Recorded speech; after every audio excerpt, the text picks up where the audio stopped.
So let's have a little lesson on Brouwer Etude number 9. You can get the sheet music from the link in the YouTube info section or off the website. It all comes in one book now, which is nice, like all 20 etudes.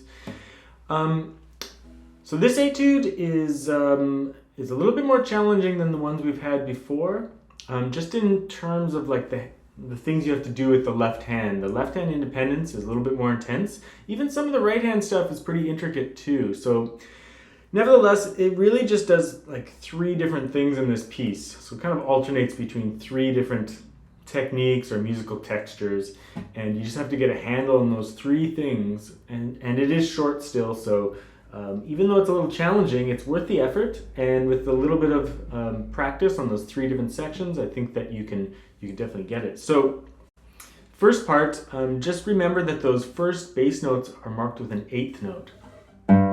So you have to stop them. Don't let them ring. Stop them like he's written. Now you might notice that in the addition, like some of the fingering seems a little wacky. I've just simplified it. I've just kept 3/4 at the beginning. 3/4, 3, 3/4, and then 2/3. 1, 2, open, 1. So essentially just keeping it 1 finger per fret, pretty much, instead of the fingering that's listed on the addition. So that's what I've been doing anyway. There's lots of possibilities though.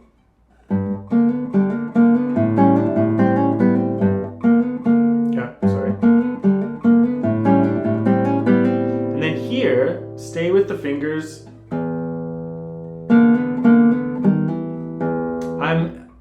I'm even using the fingers on the bottom 16th note voice there.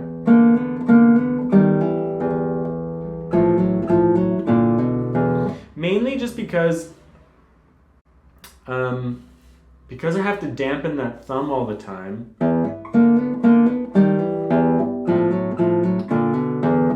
I just want my thumb always ready for that E note. So I've been using my fingers on the top until here, because that's a bit of a crescendo and a rit, and then you go into the fingering here. I've changed one right hand fingering in the 3rd line. I do thumb, M, A, M, I, M, and then thumb, I, M, A, M. So pretty much exactly as written, except on that C sharp, I use my M finger, and I do that every time in the piece. I just felt it was a little bit weird to like bring the A finger over when it's not going to necessarily play there all the time. It does make a certain amount of sense because you will play the same note just a little while later with the A finger, but I just find it's easier just to go back to M. Sorry. And then again, and then I use A, M here. A, M, A. When you get to this part, just keep your first finger down for some stability. I think it's a really wise choice. You need some stability in this piece to make it a little bit easier. Let's see. Back to this stuff.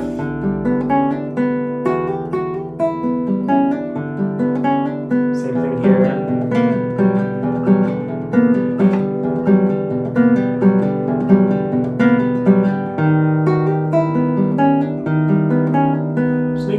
Here, you also leave the first finger down because I think they want, or Brouwer wants, D sharp, and then D, and then C, and then kind of C all the way to the N G. So just make sure you sustain those bass notes.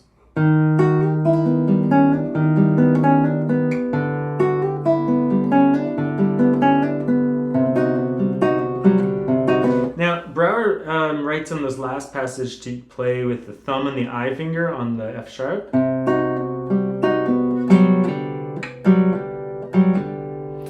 I left that out just because I was having a hard time getting a clean sound with those fingers and just all the moving back and forth between the thumb just wasn't working for me, so I just used the fingers again.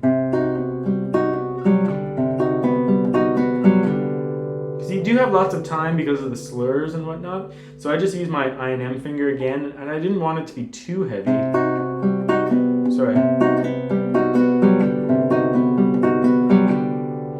So, but that's really up to you. You can just follow his fingering, which works really well, or you can just use the I and M. Depends what you're going for. If you want a lot more accent on those notes, maybe use the thumb. And that's about it. At the end, just make sure the slur, and then strike each one of those final notes. The only other thing that you might have noticed that I was doing is that I'm playing all those slurs, like on the third line and the subsequent times that occurs. I'm going 2-4.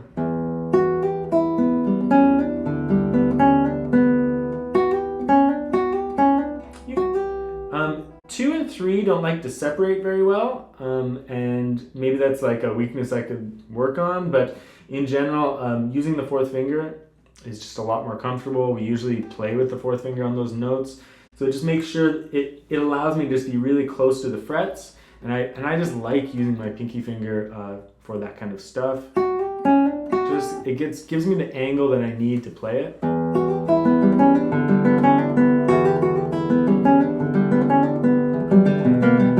And then into second position there.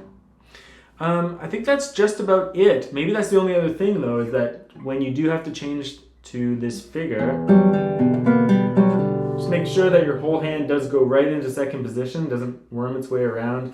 Keep the thumb behind the second finger when you move it up, and then just play in position. The piece is a little bit intricate. I would just ease it up with the metronome, making sure you have it all smooth and legato. But like I said, there's really just those three sections. The opening with the slurs, right? And then the kind of more arpeggiated legato section. And then just these kind of mix between arpeggios and slurs and the subsequent chord.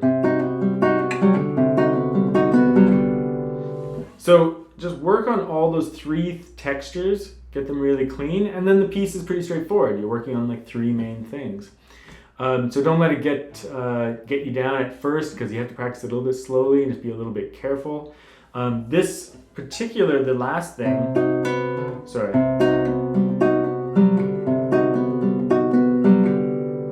Leave your fingers down, you'll find it a lot easier.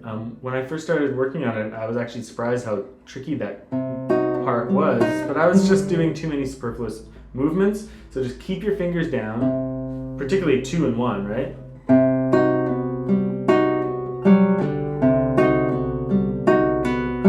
Because then that's your stability, and then it's really just a finger independence exercise in these two fingers, but these two will just keep it nice and stable. It's a little bit hard to get it nice and clean, but that's just, make sure you work on that. Besides that, it's a really cool piece though, actually, one of my favorites so far. So next time it's on to Etude number 10.